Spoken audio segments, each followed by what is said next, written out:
Bismillahirrahmanirrahim. Assalamualaikum warahmatullahi wabarakatuh.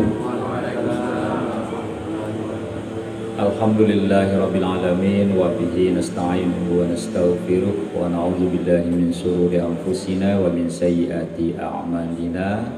May yahdihillahu fala mudilla lahu wa may yudlil fala hadiyalah.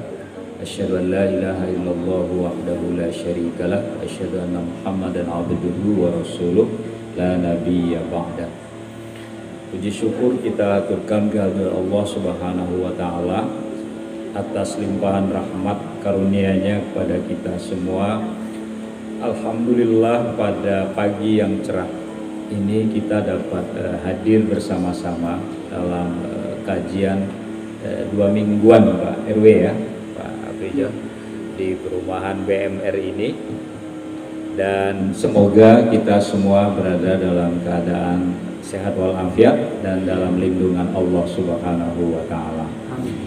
Salawat dan salam tak lupa pula kita haturkan kepada junjungan kita Nabiullah Muhammad sallallahu alaihi wasallam.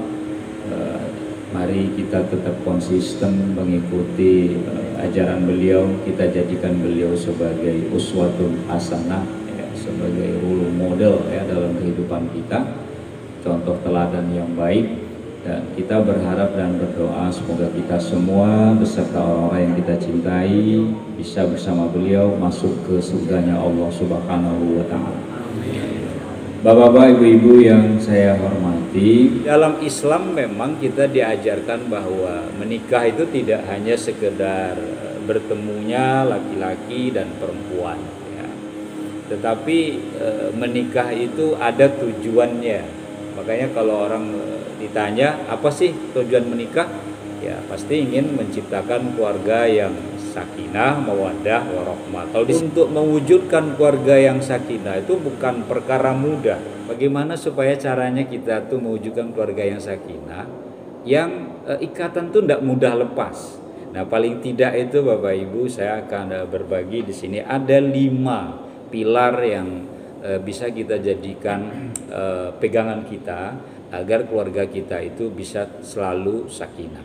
Pertama saya ingin katakan dulu, apa sih sakinah, apa sih mawaddah, apa sih warohmah. Kita kan selalu begitu ya. Begitu ada saudara menikah, teman menikah, semoga samara ya gitu kan. Samara itu sakinah, mawaddah, warohmah. Ada juga ada yang bilang semoga samawa ya, sakinah, mawaddah. Tapi tanya, sakinah itu apa?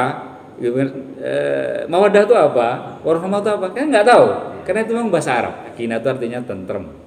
Jadi semoga nanti keluarganya itu tentrem. Jadi bahasa Jawanya tentrem, bahasa Indonesianya tentram gitu.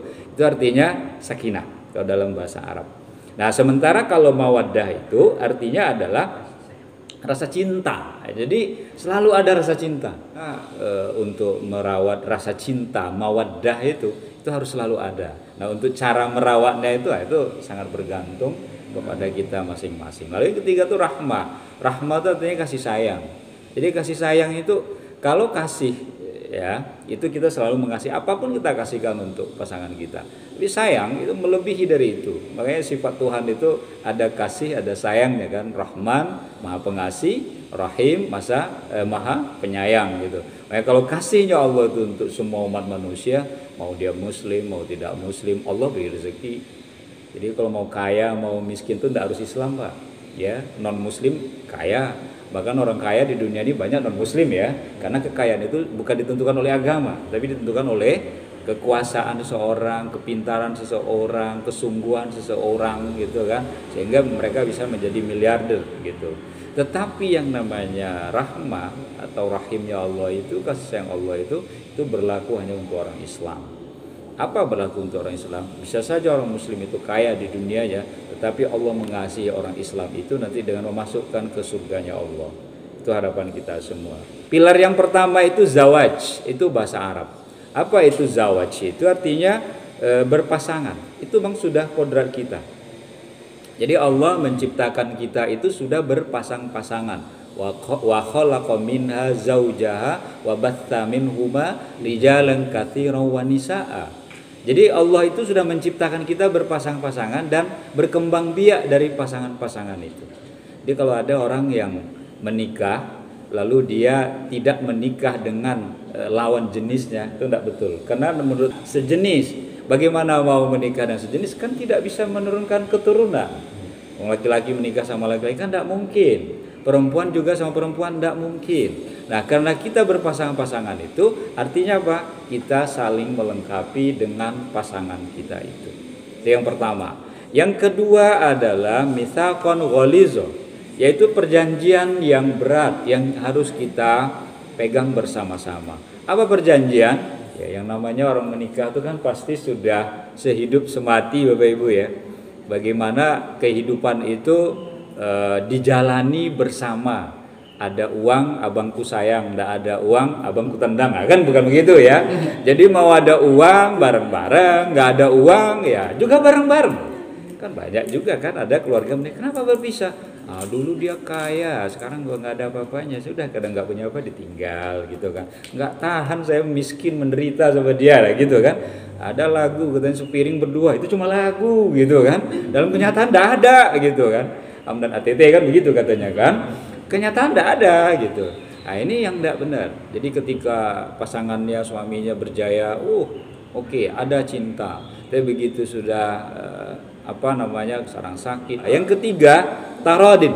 Taradin itu apa? Sama rela, sama suka. Jadi kalau kita misalnya kerelaan itu begini, ada, mohon maaf ya, terjadi di kalangan orang-orang tertentu, istrinya saja nggak boleh menyusui anaknya gitu kan, jangan menyusui anaknya, kemudian pakai minum susu anaknya itu susu kaleng saja gitu.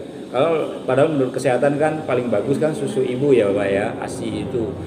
Walaupun dalil yang dipakai ada, Nabi aja disusukan oleh Halimah Sa'diyah kok gitu kan. Kalau itu memang tradisi Arab.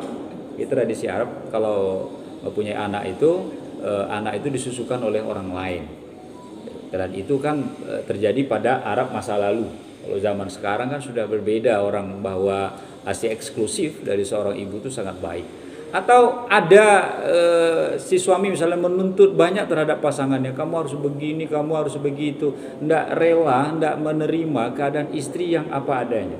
Kalau tua itu kan kenyataan Bapak Ibu ya, kita semua akan mengalami. Tapi ada orang, kamu nggak boleh tua gitu kan, kamu harus tetap menarik, kamu harus cantik, sehingga ada istri melakukan segala upaya untuk tetap cantik. Nah ini kadang-kadang akhirnya melakukan segala cara, dan cara-cara yang dipakai itu tidak sesuai dengan Islam. Mohon maaf, ada orang yang susu misalnya kan, itu fakta. Ada orang yang hanya untuk tetap cantik itu pakai susu. Ada orang yang melakukan ritual-ritual tertentu katanya supaya dia bisa sesuai dengan ekspektasi suaminya. Nah ini nggak penting. Kalau seseorang suka dengan pasangannya dan dia mencintai pasangannya, yang mestinya dia rela dengan kenyataan yang dia hadapi. Nah ini yang susah ya. Jadi kalau kita sampai tua, walaupun ada cerita ya, seorang kakek selalu memanggil istrinya, kakek itu usia 70 tahun, si nenek usia 65 tahun. Tiap pagi ganti-gantian manggil si nenek itu. Kadang-kadang manggil beb, kadang hani, kadang say gitu kan. Cucunya heran, loh mbah kok selalu pakai beb, hani, mengalahkan saya yang sama istri cuma manggil no gitu kan, manggil dek gitu. Kok mbah manggilnya mesra banget sama si Mbah Uti gitu, yang Uti. Jawab si kakek, tapi tolong jangan kasih tahu sama nenekmu ya, karena kakek sudah lupa nama nenekmu gitu. Ya, tapi cara kakek ini cerdas Pak. Jadi lupa namanya, tapi tidak lupa untuk memuji pasangannya. Siapa sih misalnya ibu-ibu dipanggil dengan panggilan hai cantik, itu kan luar biasa Bapak ya. Yang keempat, muasyarah bil ma'ruf. Jadi muasyarah bil ma'ruf itu artinya apa? Kita hati, pikiran kita, perbuatan kita itu semuanya baik. Jadi kalau Imam Al-Ghazali mengatakan bahwa perbuatan kita, ucapan kita itu cerminannya hati.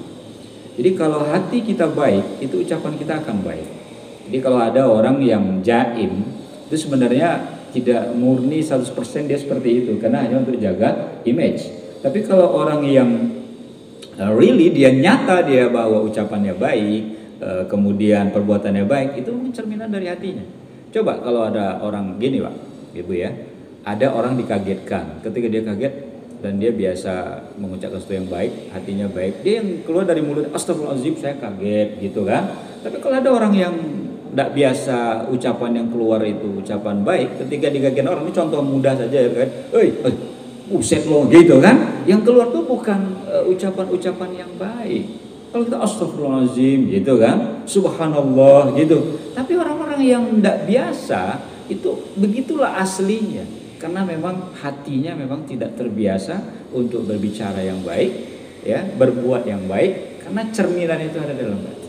Maka kombinasi hati, ucapan dan perbuatan itu adalah segitiga harmonisasi yang harus ada pada diri kita. Karena ucapan yang baik adalah cerminan hati yang baik, perbuatan yang baik adalah cerminan dari perbuatan ucapan dan hati yang baik. Makanya kalau ada orang hanya ngomong ke sana baik, bagus semua, tapi hanya di depan orang. Jadi hanya di bibir saja, tapi kenyataannya dia tidak seperti itu.